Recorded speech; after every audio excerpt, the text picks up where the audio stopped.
আপনাদের কাছে ধন্যবাদ জ্ঞাপন করে আমি আমার আশা শুরু করতেছি।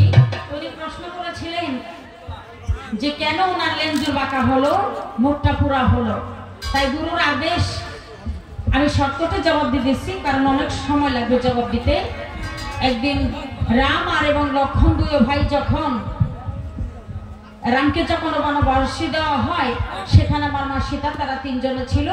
ঠিক সেই টাইমে ওই রাক্ষসের রাজা রাবণের ওই কথাটা মনে হয়ে গিয়েছিল যে এখন যদি আমি রামের সাথে শত্রুভাবে লড়ি তাহলে কি জানি আমার মানুষগুলো জন্ম হবে। মনে করে সুন্দর একটি মায়াবী হরিণের রূপ ধারণ করে যখন আমার মা সীতার সম্মুখে দিয়ে যায়, আমার মা সীতা বলেছিল, প্রভু এই তো সুন্দর একটা হরিণ যাইতেছে, যদি আপনি আমাকে ধরে দেন আমি অনেক খুশি হব। আর আমি বলতেছে এই ব্যাপার, তুমি এখানে দাঁড়াও, আমি আসতেছি। এই কথা মনে করে সীতাকে সেখানে দাঁড় করে, লক্ষণও ছিলেন, উনি গেলেন হরিণের পিছনে হরিণ ধরার জন্য। অনেক দূরে গিয়া হরিণের যে রূপটা ছেড়ে দিয়ে রামের গলা ধরে বলতেছে, ভাই লক্ষণ তুমি আমারে বাঁচাও। এই শব্দ যখন সীতার কর্ণে পৌঁছাইয়াছে, সীতা মনে করেছে রামের বুঝি বিপদে পড়েছে, তাই বলেছিল, দাদা লক্ষণ তোমার দাদা বিপদে পড়েছে, তুমি তোমার দাদাকে রক্ষা করো। লক্ষণও বলেছিল, না আমার দাদা কখনো বিপদে পড়তে পারে না, এইটা নিশ্চয় কোনো ছলনাময়ী হবে। তাই সীতা বলেছিল, আমি জানি তুমি কেন যাবে না, তোমার দাদা যদি বেঁচে থাকে তাহলে তো তুমি আমাকে আপন করার মতো কোনো রাস্তা পাবে না।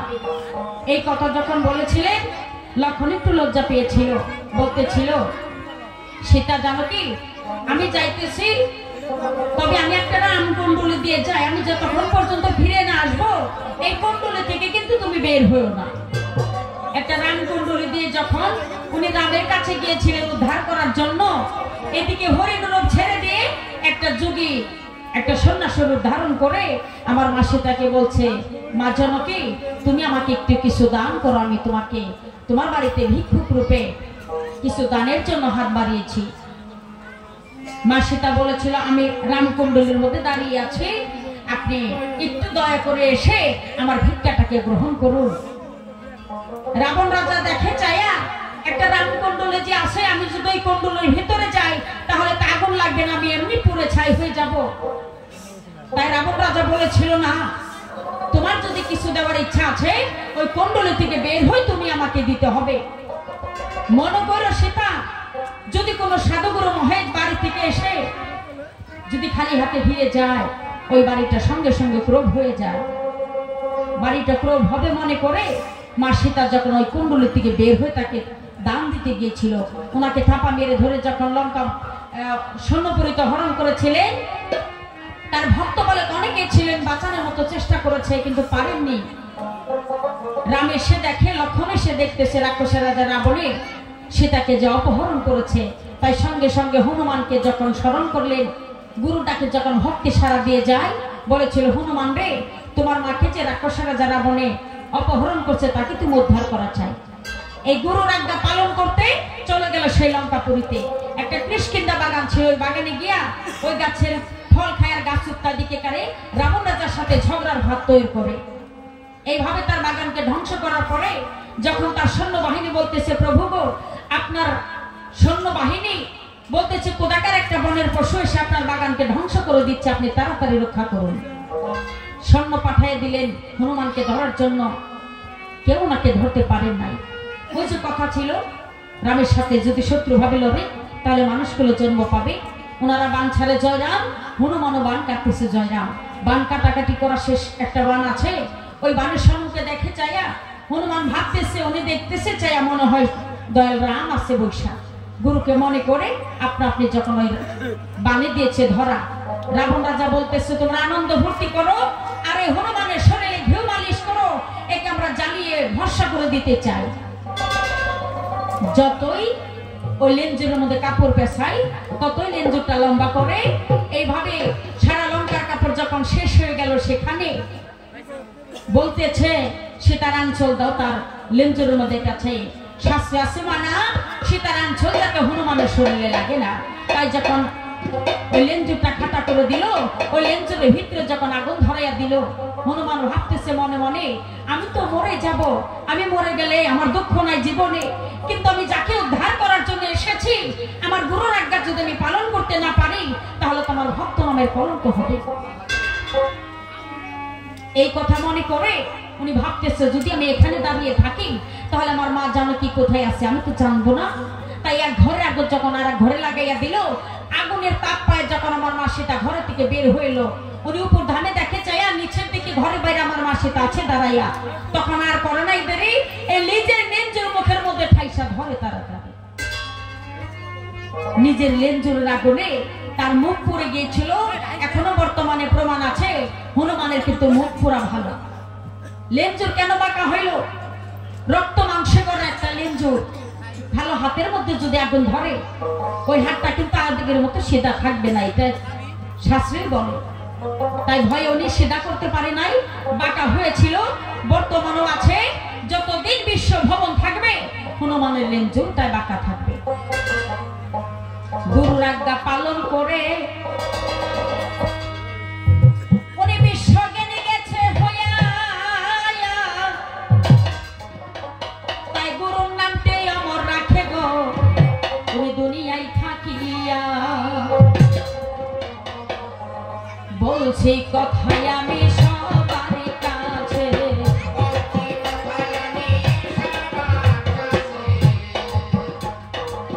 মনে জানি আমার কেমন লাগে।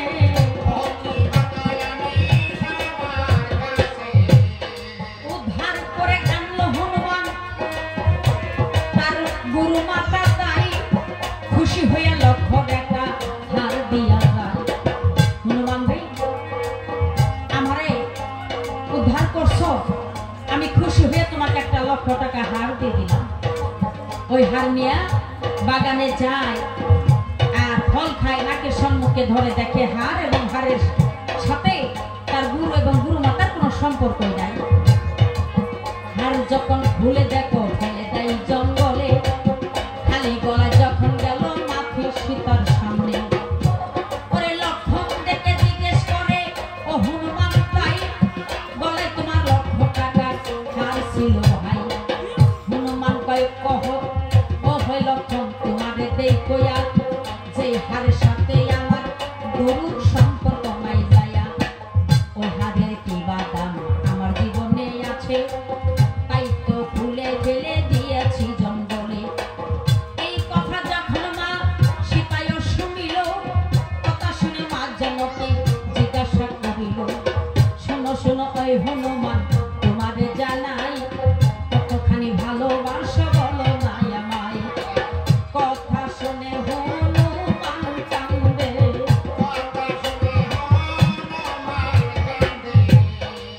কিভাবে দেখাইব তারে। মাগো আমি কিভাবে দেখাইলে তোমার মনে বিশ্বাস হবে আমি তোমাকে এতটাই ভালোবাসি। কথা বলে হনুমানে দেরি করে নাই, দুটি হাতার বুকের মাঝে তখনই লাগাই।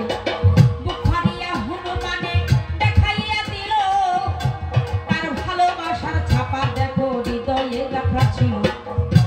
ওরে হনুমানের বুকে দেখো তোমারে দেই কইয়া, রাম সীতায় দেখো তারা আছে যুগল হইয়া মাই বেহুশ হইয়া।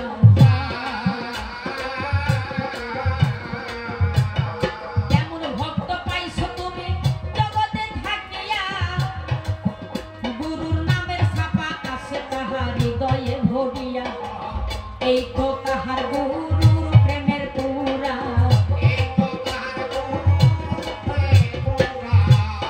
গুরুর প্রেমের পুরা যাহার অঙ্গে আছে ভাই, তার মুখের দিকে তাকাইলে কি আর পাওয়া যায়। ওরে এই জন্যেতে মুক্তাই আমার পুরা গেল হইয়া, গুরুর আজ্ঞা পালন করলাম ওই লঙ্কাতে যাইয়া। এই পর্যন্ত যেটা ছিল ভাঙ্গা কইয়া যায়, হিন্দুয়ানি সাইরা দিয়া সামনে বলে যাই। মুসলমানি যারা মতে জিগাইও আমারে, কয় জাতের নারী আছে বুঝাইও আমারে। কেহ নাকি স্বামী ধইরা মারে গো সংসারে, কেহ আবার পর্দা করে বলি যে তোমারে, কেহ আবার বেপরদা হইয়া ঘুরে তাই। এসব কথা জিগাই আছে আমার আদম ভাই, কথার জবাব দিতেই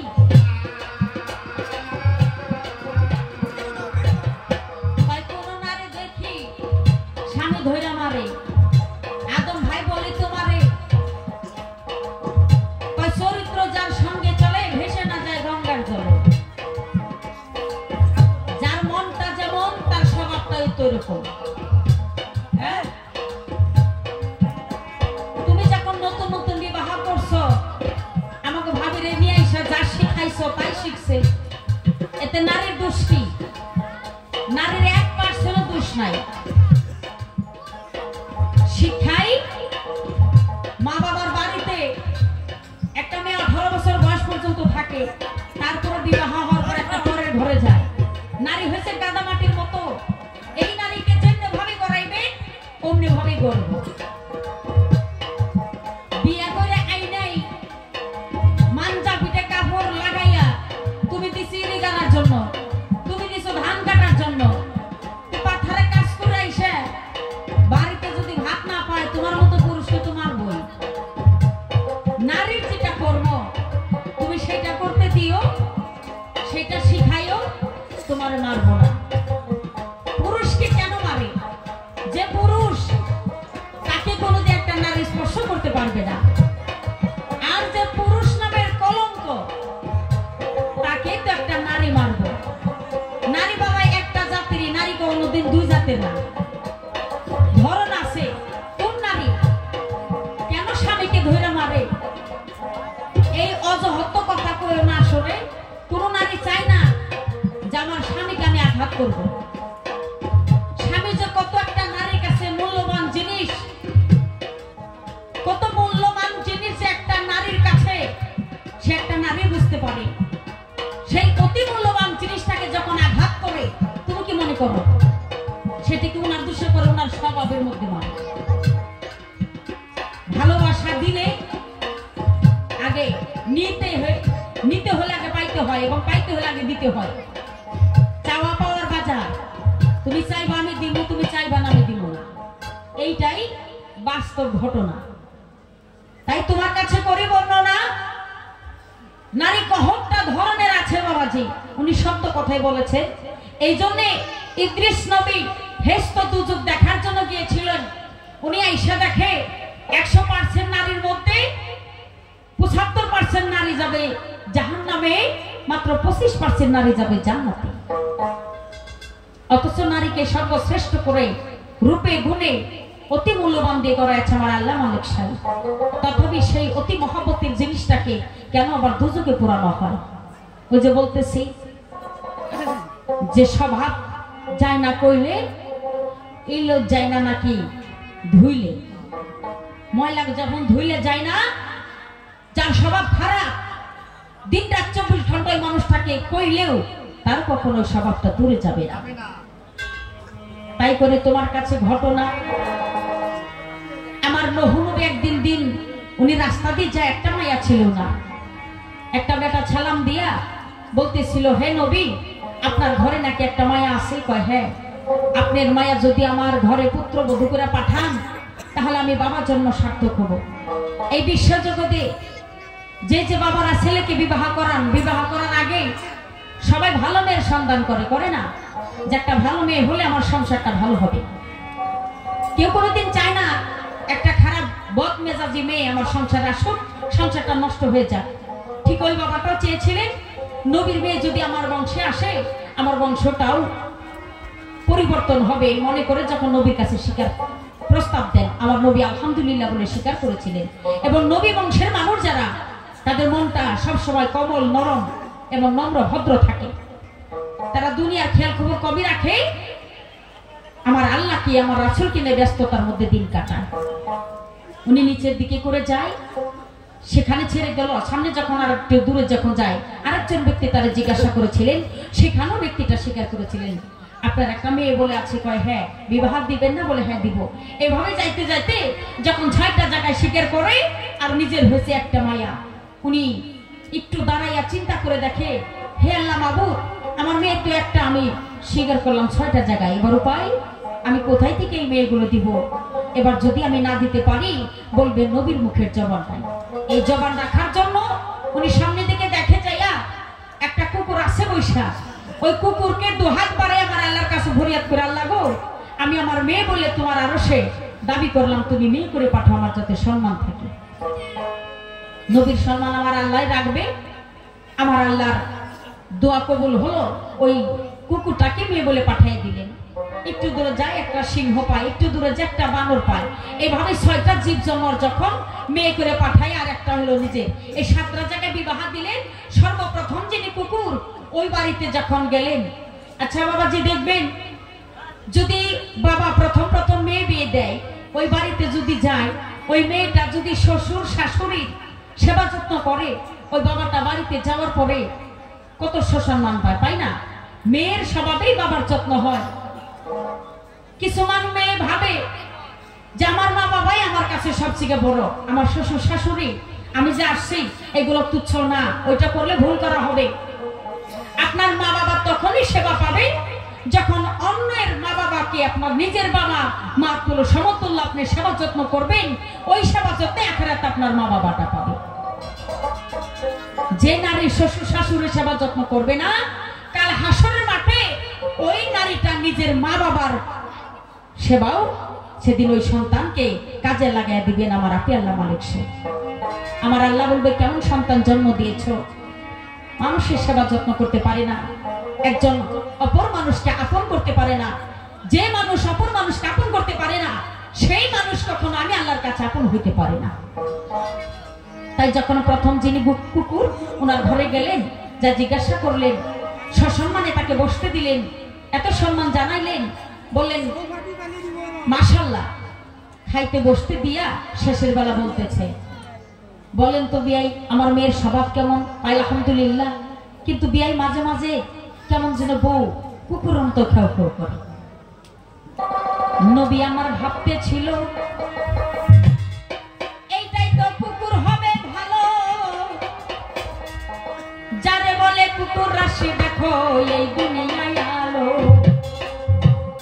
আমাদের মধ্যে কি নারী কি পুরুষ আছে না বাবাজি? হ্যাঁ, কুকুরের মতেই কথা বলতে বলতে যেমন খেউ খেউ করে ওঠা, যারা বলে কুকুর রাশি। আরেক বাড়িতে যখন গেল সিংহ, মানুষ দেখলেই সব কাজের বেলায় ঠিক ওই একটা দিকে নটর বটর করে, মানে কেমন যেন সিংহের মতো সিং সিং করে। আমার নবী ভাবি এইটাই সিংহ হবে, যারা কয় সিংহ রাশি। 6টা রিপোর্ট যখন পাইলেন, নিজের মেয়ের ঘরে যখন গেলেন, প্রত্যেকটা কাজেই ফার্স্ট ক্লাস, উনি কখনো ভুল পেলেন না। খাওয়া দাওয়ার পরে কাতর সুরে আমার আল্লাহর কাছে বলতেছে, আল্লাহ গো তুমি 6টাকে ধ্বংস করে দাও, আমার একটা মেয়েকে বাঁচিয়ে রাখো যার সাথে সমতুল্য করছে আমার নবীর বেটি ফাতিমা। আচ্ছা আমার আল্লাহর পছন্দ হয়েছে, আমার আল্লাহ দিয়েছে, আমার আল্লাহ কিছু উঠায় নিয়েছে, কিছু উঠায় নাই নাই।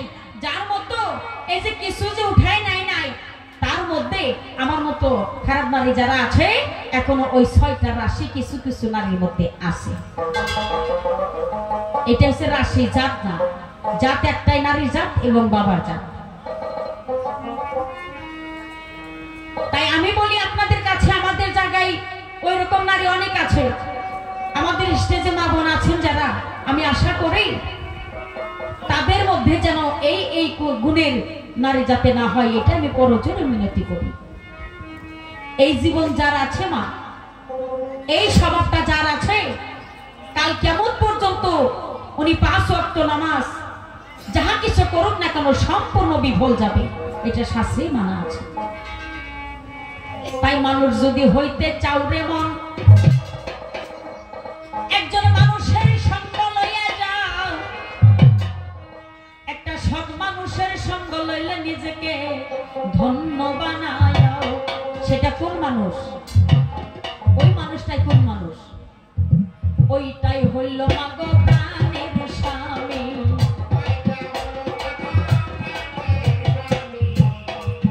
তাইতে সবার কাছে প্রকাশ করি, স্বামীর কাছে এমনও জাদু আছে, দুনিয়ায় থেকে যদি হাজারো আঘাত করে থাকে একটা নারী, তার মুখের একটা বাক্যকে যদি কবর পাশে দাঁড়ায়, স্বামীটা 2 হাত বাড়ে আমার আল্লাহর কাছে বলে, আল্লাহ গো আমার বিবি অনেক ভালো ছিল, উনি যতই ভুল করুক না কেন, হে মাবুদ তুমি তার জিন্দেগির গুনাহ মাফ করে দাও। অথচ দুঃখ কষ্ট দিলেও ওই একটা কথায় জিন্দেগির গুনাহ মাফ করিবে। তাই মাফের রাস্তা একটা, যার যার ঘরে বটে আছে, স্বামীর সেবা দেখো যেই জন করে। সতী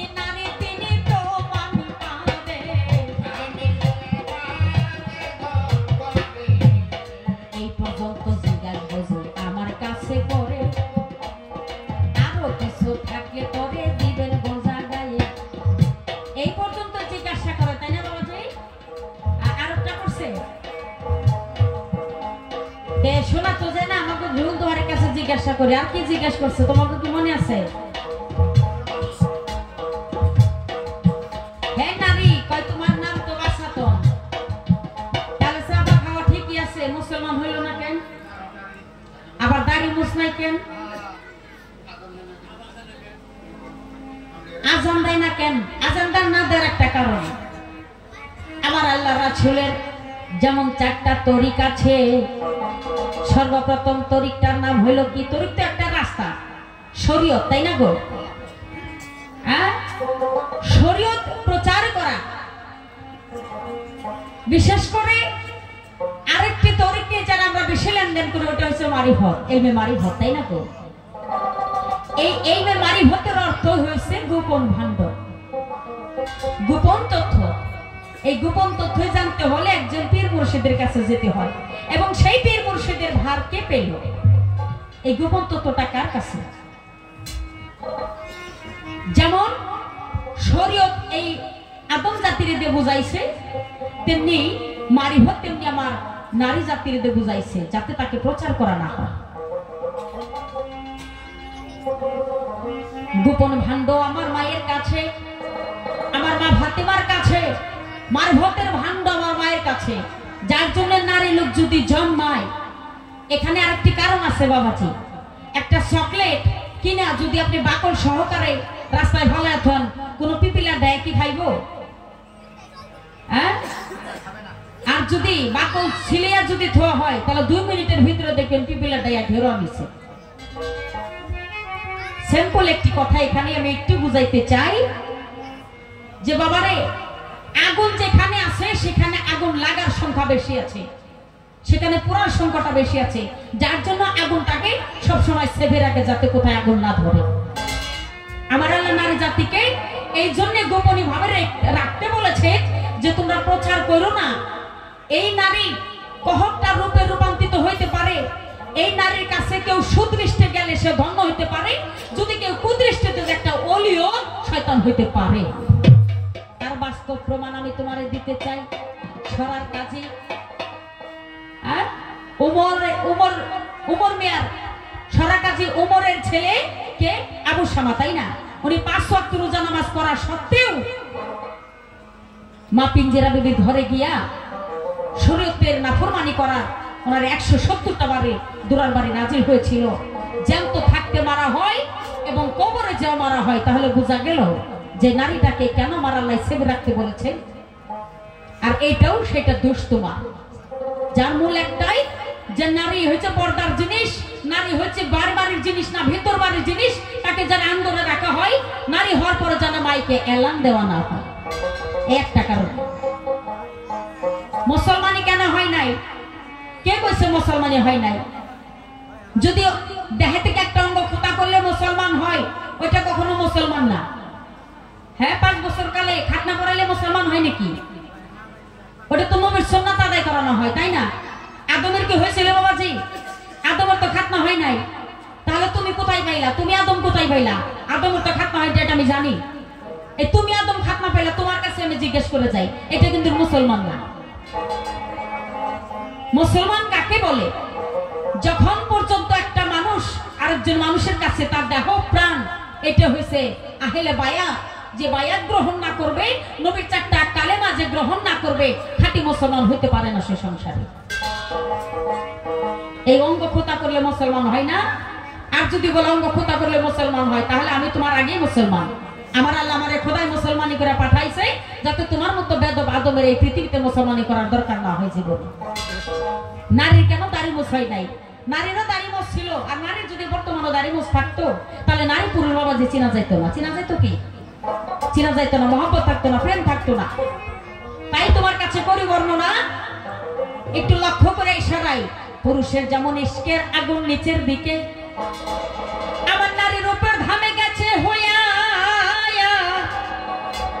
ওই আগুনে দাড়ি মুছ আমার দেখো গেছে গোপুরাইয়া, এই জন্যতে দাড়ি মুছি নাই রে, বলছি কথাই আমি তোমার কাছে।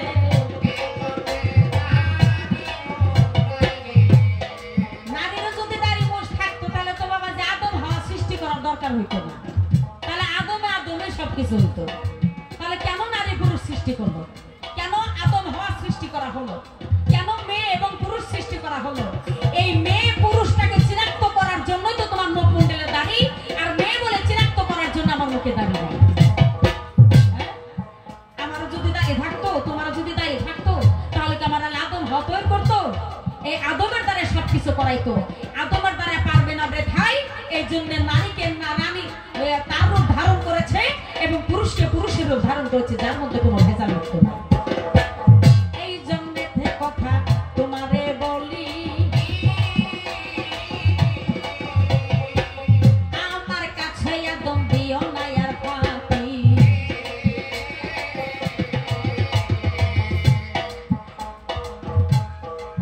তোমার দেহের মধ্যে আমার আল্লাহ একটা জিনিস দিছে, এইটা বলেছে ওই জিনিসটা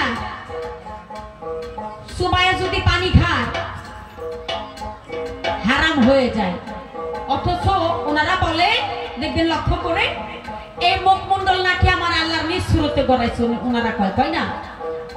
কয় আল্লাহর নিজ সুরতে আদমকে বানায় আছে, মাটির দ্বারা আদম বানায় আছে, কিন্তু এই পর্যন্ত আল্লাহর নিজ সুরতে বানায় আছে। যদি আল্লাহর নিজ সুরতে তোমাকে বানায় থাকে, এই তোমার মুখের মধ্যে কেন আমার আল্লাহ হারাম জিনিস দিল? একটু কয়েছে। আমি তো জানি এই মুছ রাখা যাবে না, দাড়ি রাখা সুন্নত, তাই না বাবাজি? দাড়ি রাখা সুন্নত। এই মুছ রাখার একটা ফজিলত তুমি আমার কাছে দিয়ে যাবে। কেন মুছ রাখো? জিজ্ঞাসা হইল কথা তোমার কাছে,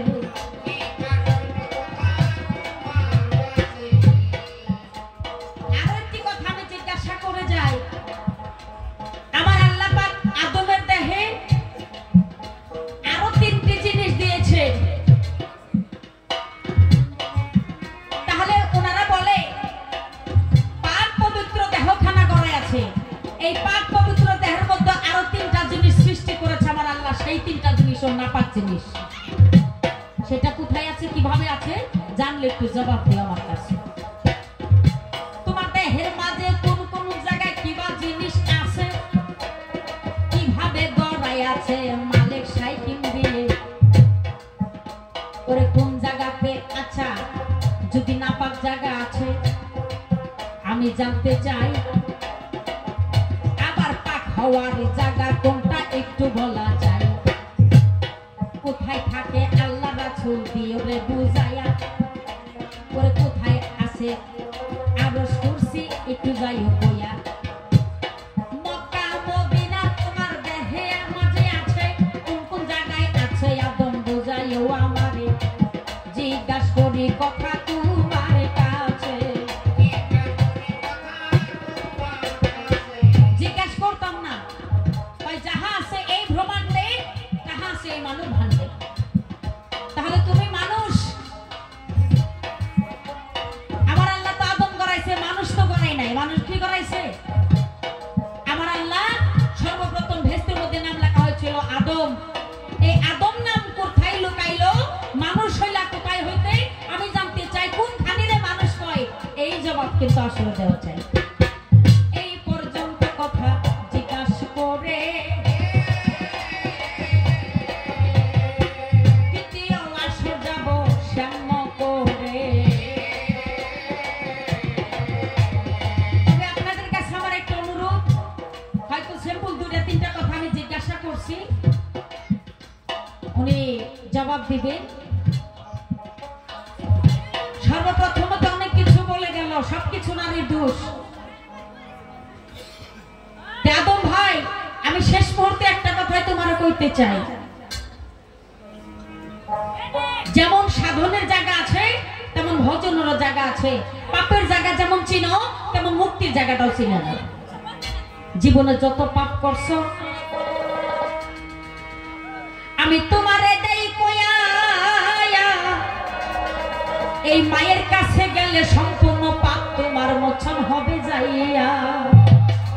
তাই চিন্তা করে বসে বসে একটা গানের মধ্যে তোমার কথা বলতেছি, একটু মনে করো আসলে একটা সাধুকে, একটা গায়কে একটা কি বলে গেল, বিচার না করে কোনোদিন কেউ কোনোদিন গান গায় না।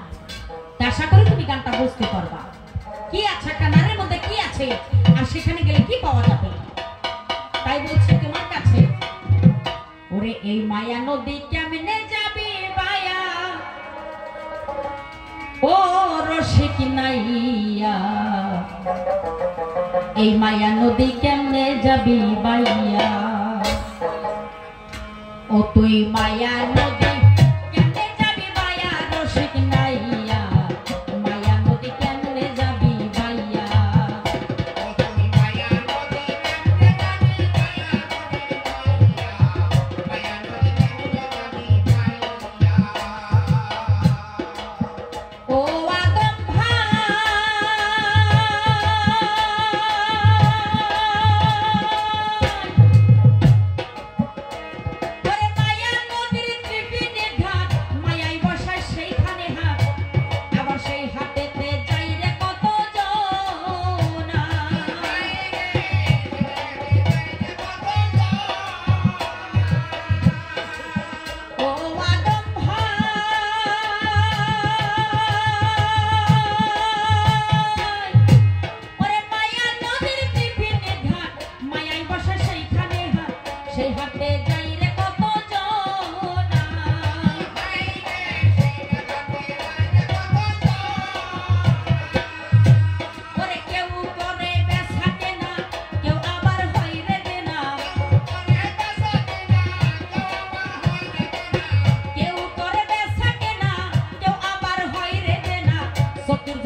একটা অনুরোধ করে যাই, যাহা কিছু বলছো বলবো না, যতটুকু বললে না তোমার মুখ আমার আল্লাহ দিচ্ছে তোমাকে বলার জন্য, কিন্তু সীমার মধ্যে থেকে বললো, নলে কিন্তু ডিস্টার্ব আছে। এর পরবর্তী যদি আমার কোনো কথা বলতে হয়, এখন আমি সীমা ডানাইয়া বলতেছি, পরবর্তী যদি আমার কোনো কথা বলার জন্য হইতে হয়, কথাটা কিন্তু অন্য রকমের হবে। তাই একটা প্রমাণ আমি তোমার দিয়ে যাই, হজ যাকাত রোজা নামাজ ইবাদত বন্দেগী পৃথিবীর মধ্যে যাহা কিছু করো না কেন, শুধু একটা দোষেই তোমার সম্পূর্ণ শেষ হয়ে যাবে। 100 মণ গাখিরের মধ্যে যেমন এক ফোঁটা ময়লা পড়লেই শেষ, তেমন বাবাজি 12 যুগ, হ্যাঁ 12 বছরে এক যুগ তপস্যা করেও যা ফল পাইবা না, তুমি যদি ইচ্ছা করো কিছু সময়ের মধ্যে সেই ফুলটা পাওয়া যাবে।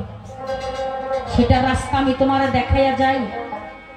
যেমন আমার আখেরি নবী, আমার দিনের নবী, আমার আখেরি নবী একটা কথা কিন্তু উনি কইয়া গেছে ভাই। কি কইছে জানো?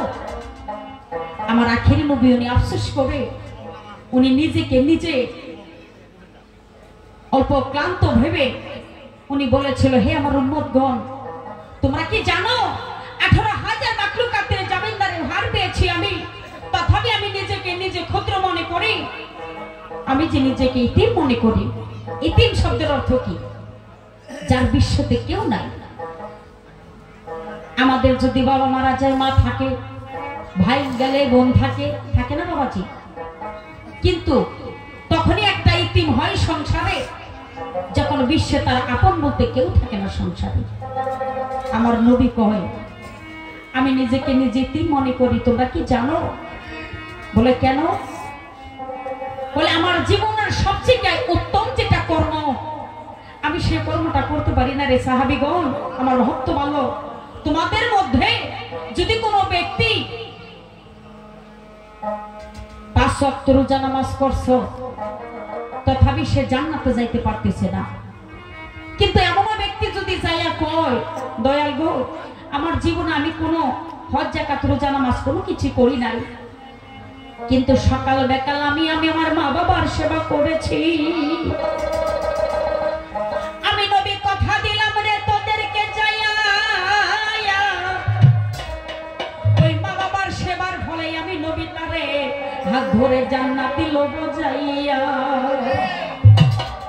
যে কর্মটা আমি করি নাই, এই কর্মটা যদি কোনো ব্যক্তি করে আসতে পারে, আমি নবী কথা দিলাম তারে কাল হাসরের মাঠে তার কোনো কৈফিয়ত লাগবে না। ওই একটা সাবার উপরে ভিত্তি করে আমি তারে জান্নাতে প্রবেশ করাবো। কিন্তু আজকাল তা তো হয় না সংসারে বাবাজি। ঘরে বৃদ্ধ মা বাবা থাকতেই শ্বশুর শাশুড়ি কেনে ব্যস্ত থাকে, আশপাড়া পড়শির বড় বড় মাছ কিনে, কিন্তু ঘরে তোমার নিদয়া বাবা মারে বসে বসে কান্দে কান্দে বাবা সেদিন নয়নে জলে। কি করেছি এই মানব জীবনে,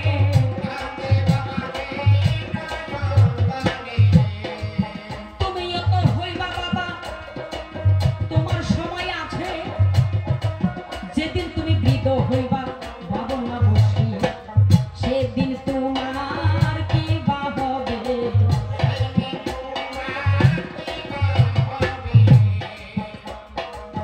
তাই বাস্তব একটি ঘটনা আমি আপনাদের সাথে তুলে ধরব। আমারই আত্মীয়, আমার একটি বড় ভাই, শুক্রবার দিন বাড়ির কাছে বাজার ছিল ভাই, তার জীবনের এক করুণ কাহিনী আমি কইয়া যাই। 5 বছর বয়স তাহার, সবারে দেই কইয়া, বাবার তিনি প্রথম ছেলে, আমি শুনছি যাইয়া। বাবা যখন বাজারে যাবে পিছন পিছন যায়, কোথায় যাও গো দয়ার বাবা, আমিও যাইতে চাই। প্রথম যখন সন্তান হয় মনে হয় আকাশে তারা পায়, মা বাবা এত লালন পালন এত যত্নে মহব্বতে মানুষ করে, নিজের শরীরে রক্তবিন্দু দিয়াও এত মহব্বতের জিনিস ইব্রাহিম নবী দেখেন সন্তানকে এতটাও ভালোবেসেছিল, তথাপি আমার আল্লাহর কাছে ধরা পড়ে গেল। নিয়ে গেছে এরকম বাজারে নিয়ে গেছে, চতুর্দিকে ঘুরছে, অনেক ব্যয় হয়তো অনেক কিছু খাইছে, শেষের বেলা বাবা যে মিষ্টি খাইছে ওই কথা মনে নাই। ওই পাশের বাড়ির অন্যজনরা বাজারে গেছে, দেখে যে রাস্তা ফাঁকে আসতেছে, জিজ্ঞাসা করছে, রহিম রে, তুই তো বাবার সাথে বাজারে গিয়েছিলি, কি খাইছস? ওই সব কথা কয়, মিষ্টির কথা বাবাজি বলতে পারে না, মানে কথা ছাপা হয় আবার হয় না। বাবার কাছে জিজ্ঞাসা করে, বাবা গো তুমি একটু কইয়া দাও আমি যেন কি খাইছি। বাবা কয়, বাবা কও তুমি মিষ্টি খাইছো। এই ভারতে একে মাত্র 15 জন মানুষে জিজ্ঞাসা করে, ওই 15 জনের কাছেই বাবা বলে দেয় যে বাবা কও তুমি মিষ্টি খাইছো। হাঁটিতে না পারে ছেলে, চলিতে না পারে, বাবাই হাত ধরে তারে রাস্তা দেখায়। পরে অন্ধকারে ছিলাম আমি তোমারে জানাই, এই পহর রাস্তা দেখাইছে যেমন দুঃখী মায়। হঠাৎ করে লালন পালন করতে করতে সংসারে ভাড়া ভূমি দেওয়ার মতো উপযুক্ত হয়েছে। মানুষ যখন বয়স হয়ে আসে তখন সংসারে একটু চিন্তা বাড়ে না বাবাজি, যে আমি তো থাকবো না, না জানি আমার ছেলে কি করে। আর অথচ দেখবেন নিজে কষ্ট করবে তথাপি ছেলেমেয়ের জন্য, জমানোর জন্য মা বাবা একটু চিন্তা করে যে আমরা মরে গেলেও যাতে ছেলেমেয়েরা একটু ভালো করে খায়। এতটাই চিন্তা করে, এতটাই চিন্তামগ্ন হয়ে থাকে। একদিন দুই স্বামী স্ত্রী গল্প করতেছে, বিবিরে আমার আগের দিন তো চলে গেছে, বৃদ্ধ হয়ে আসছি, মনে হয় বেশি দিন বাঁচবো না। বিবিরে বাচ্চার আগামী দেখে যেতে চাই যে আমার ছেলেটা সংসারের দায়িত্ব পালন করতে পারবে কিনা। মায়ের কয় কি দিয়া করবেন? তার কাজ করো, আমার সংসারে একটা বড় হাড় গরু আছে, ওই গরুটাকে আমি বিক্রি করতে দিব, দেখে আমার ছেলেটা কেমনে বুদ্ধি হয়েছে। ঠিক ওই বাজারে গরুটা লইয়া ছেলেটাকে বলছে, বাবা তুমি গরুটা বিক্রি করে আজকে আমার কাছে টাকা কটা জমা দিবা। শরীরে শক্তি নাই, লাঠি ভর করে হাঁটে। ছেলে তো বাজারে গেছে গরু বিক্রি করতে করতে, রাত বাবাজি 9টা পার হয়ে গেছে।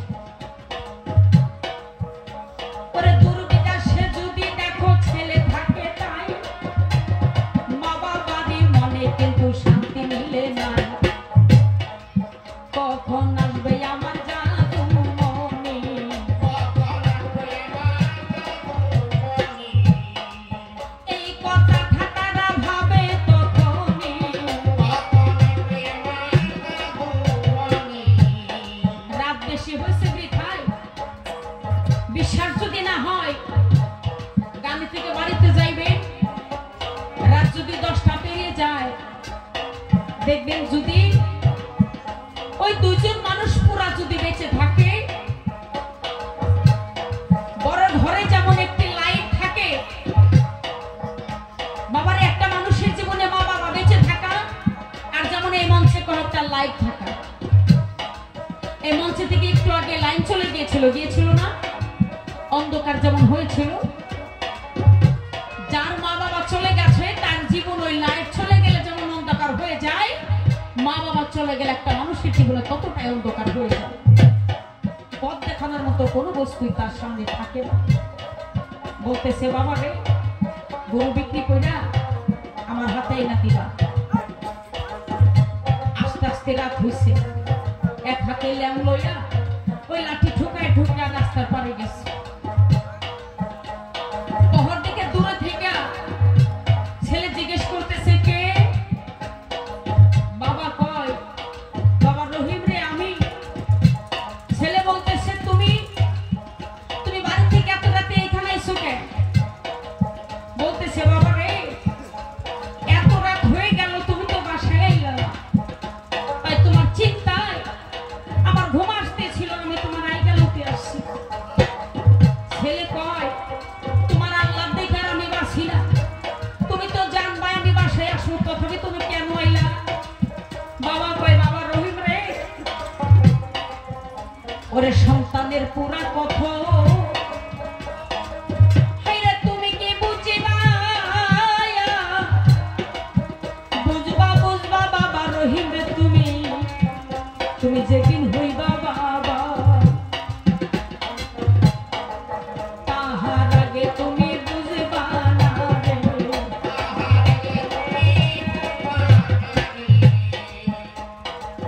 তোমাদের জন্য আমার কেমন লাগে,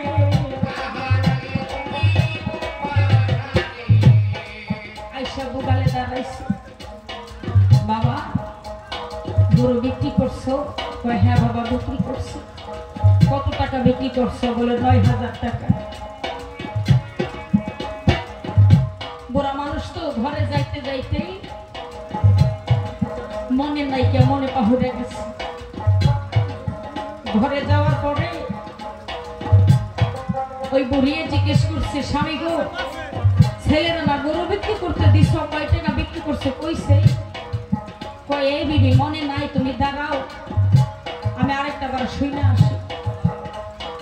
ইতিমধ্যে ছেলে যাইয়া দরজা মারছে, ওই দরজার মধ্যে টোকা দিতেছে। বাবা রহিম ঘুমাইছো? বাবা শুইছ তুমি? হ্যাঁ শুইছি। কি কও? কয় বাবা রে গরু বিক্রি করতে দিলাম আমি তোমারে, কত টাকা বিক্রি করছো আমার তো মনে নাই। তুমি কইছো আমার মনে নাই, তোমার মা শুনতে চাইছে, একটু কইবা। ওই ছেলে কই তোমার বরাদ্দ নাই? আমি যে তোমার একবার কইলাম ৯,০০০ টাকা বিক্রি করছি। হাতের লাঠি ছেড়ে দিয়ে ওই মাটিতে রেখে ওই দরজার মধ্যে দাঁড়াইয়া বাবা বলতেছে, বাবা রহিম রে তোর কি মনে না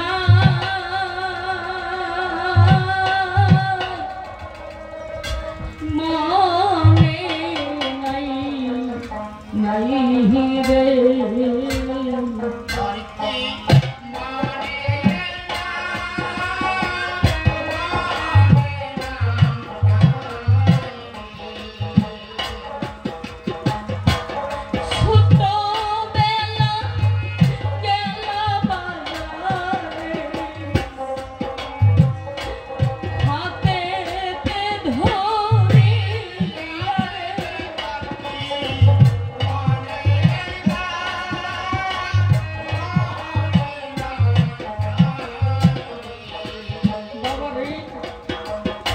ছোটবেলা তুমি বাজারে গিয়েছি, অনেক কিছু খাইছিল তুমি। অনেক মানুষের জিজ্ঞাসা করার পরে মিষ্টির কথা তুমি কইতে পারছিলাম না। আমারে কইছো বাবা তুমি কইয়া দাও আমি কি খাইছি। আমি তো একবার কই নাই বাবা, একে একে 15 বার কইছি রে বাবা। আমার খারাপ লাগে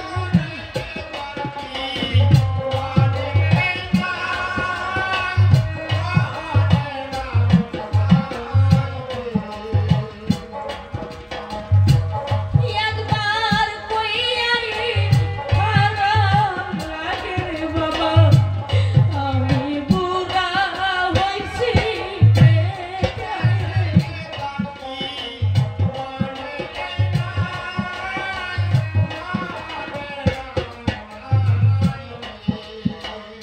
আগে যদি জানতাম রে আমি তুমি যাইবা আমায় ভুলে রে।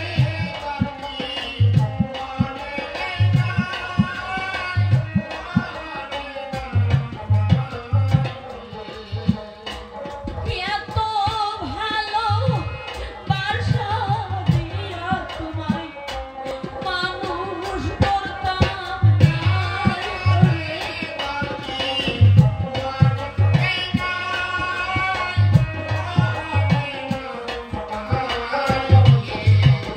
বাবা রে। ল্যাংরা তোর কানা ফুরাও যদি হয়